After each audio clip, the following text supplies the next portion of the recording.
5-6 दिवस झाले तो खूप पाऊस चालला होता, त्यामुळे बाजरी काढायला काय जमलं नाही। आज जरा चांगलंच ऊन पडले, त्यामुळे बाजरी काढायला चालू केलंय।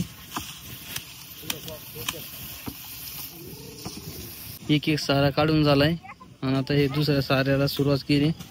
मी माग काटती पण आणि पावसाच्या भीतीमुळे लगेच कागद वगैरे गोळा करून थोडं गोळा पण केलंय। 2 सारे काढून झालेत आता आणि थोडं पावसाचं वातावरण झाल्यामुळं म्हणलं आता जेवढं काढून झाले बाजरी तेवढी काटून घ्यावा, म्हणून आता यांना काटाय बसवले।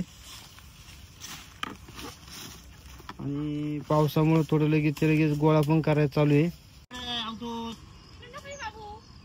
लगेच बाजरी पण गोळा करून घेतोय, कारण पावसाचं वातावरण झालेलंच आहे। जरा पाऊस आला तर नको हाल व्हायला।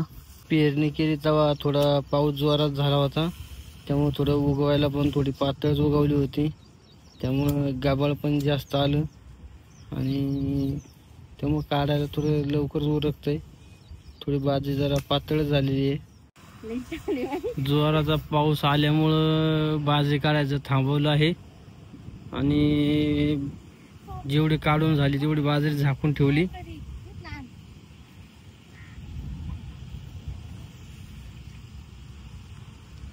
आभाळ लय आले, या नगरच्या बाजूने पाऊस पडतोय, तो आपल्याकडे येणारच हे निश्चित आहे।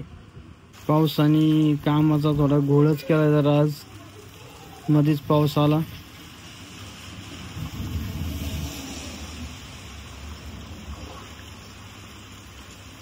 हे पहा ना, बकरं पावसात चरायला आल्यात, त्यांचं जीवन तर खूप अवघड आहे हो।